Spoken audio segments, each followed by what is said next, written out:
नमस्कार दोस्तों, stock coach में आपका स्वागत है। आज स्टॉक के बारे में डिस्कस करेंगे और स्टॉक के बारे में मैं बताऊंगा कि कल या आने वाले दिनों में इसका क्या टारगेट हो सकता है। स्टॉक बहुत ही सॉलिड हाथों में है और ब्रांडेड स्टॉक है इंडियन रिन्यूएबल एनर्जी डेवलपमेंट यानी कि इरेडा। बहुत से इन्वेस्टर ट्रेडर इस स्टॉक में काम करते हैं, बट काफ़ी लंबे समय से ये स्टॉक जो है वो डाउन ट्रेंड की तरफ है, यानी कि नीचे की तरफ सरकता ही जा रहा है। कारण ये है कि मार्केट भी जो है एक रेंज बाउंड हो चुकी है। मैंने आपको कुछ दिन पहले टारगेट्स भी बताए थे निफ्टी के कि 25,700 से 26,200 या 300 तक रेंज बाउंड हो चुकी है मार्केट। बट इस स्टॉक के बारे में कुछ खास बातें पता चली हैं सितंबर 2025 का जो डाटा अपडेट हुआ है, और उसके अकॉर्डिंगली आपको बता दूं मार्केट 38,000 करोड़ रुपए का मार्केट कैपिटल है इसका। 10 रुपये फेस वैल्यू बहुत बढ़िया है। और रिटर्न ऑन इक्विटी 18% बहुत बढ़िया है। रिटर्न ऑन कोलेट्रल इक्विटी भी ठीक ठाक है। स्टॉक पीई बहुत ही कंट्रोल में है, 22 रुपये। बुक वैल्यू भी 46 रुपये है, ठीक है। अब इसका डिविडेंड यील्ड नहीं है, यानी कि इसने अभी तक डिविडेंड नहीं दिया। अब आगे बात करते हैं इसके क्वार्टरली जो है रिजल्ट, यानी कि क्वार्टरली क्या डाटा अपडेट हुआ है। क्वार्टरली डाटा में अगर देखते हैं तो रेवेन्यू जो है वो 2100 करोड़ के आसपास का है, बहुत बढ़िया है और quarterly wise all time high है।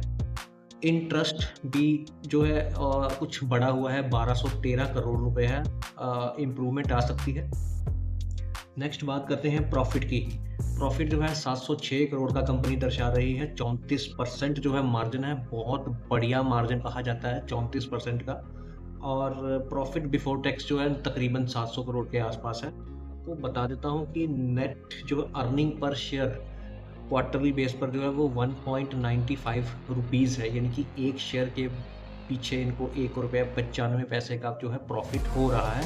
बहुत अच्छा माना जाता है। अच्छा इसलिए है क्योंकि ये लाइफ टाइम हाई पे चल रहा है, पर शेयर का रेट अभी नहीं बढ़ा, वो भी मैं आपको इसमें आगे ही बताऊंगा। अब आपको ईयरली जो है आपके सामने डाटा मैं पेश कर देता हूँ। डाटा है revenue yearly all time high cross कर चुका है, 7600 करोड़ के आसपास का है। और जो net profit tax wax cut के जो है वो 1725 करोड़ है। बहुत बढ़िया रिटर्न दे रहे हैं।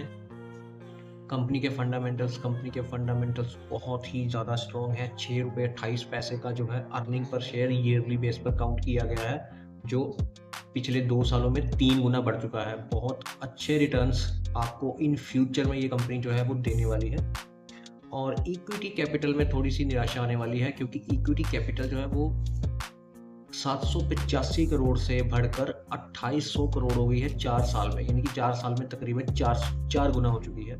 इससे क्या होता है, इससे शेयर की जो बढ़ने की जो रफ्तार होती है वो कम हो जाती है।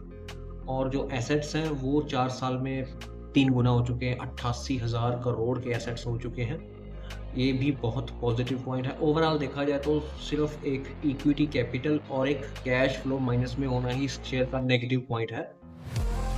बाकी मैं आपको टेम्परेरी जो है, जो शॉर्ट टर्म के लिए टारगेट आपको बता देता हूँ, जो सिर्फ ट्रेडिंग से पैसा बनाना चाहते हैं या शॉर्ट टर्म में पैसा बनाना चाहते हैं।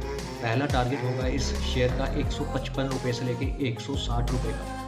तो मैंने इसका चार्ट अच्छे से स्टडी कर लिया है। ये तो 52 वीक लो के आसपास जो है स्टॉक आ चुका है। अब यहाँ से एक रिवर्सल अपसाइड का ज़रूर आएगा।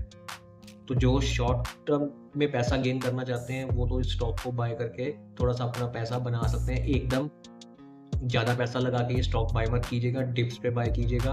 हालांकि ज़्यादा डिप्स इसमें अब नहीं आने वाली।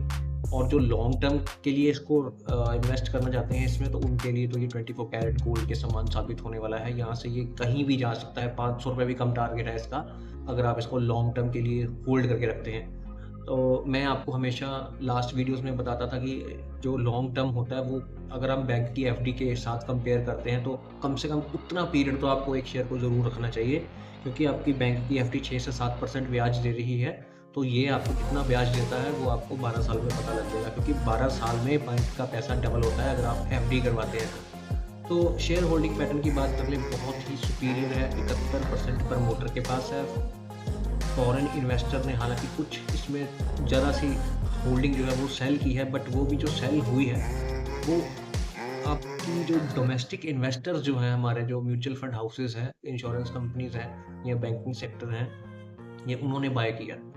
तो ओवरऑल जो पब्लिक के पास बचा है वो 23% है। तो मैं आपको कहूँगा कि ये बहुत बढ़िया स्टॉक है, इसको बाय करके रखिए। इसको सेल मत कीजिएगा, घाटा देखकर स्टॉक को सेल नहीं करना। अगर आपके पास कोई ब्रांडेड या इतना सॉलिड फंडामेंटल्स वाला स्टॉक पड़ा हुआ है, ऐसी ही वीडियोस के लिए आप चैनल को जरूर सब्सक्राइब कीजिएगा, वीडियो को लाइक कीजिएगा। धन्यवाद।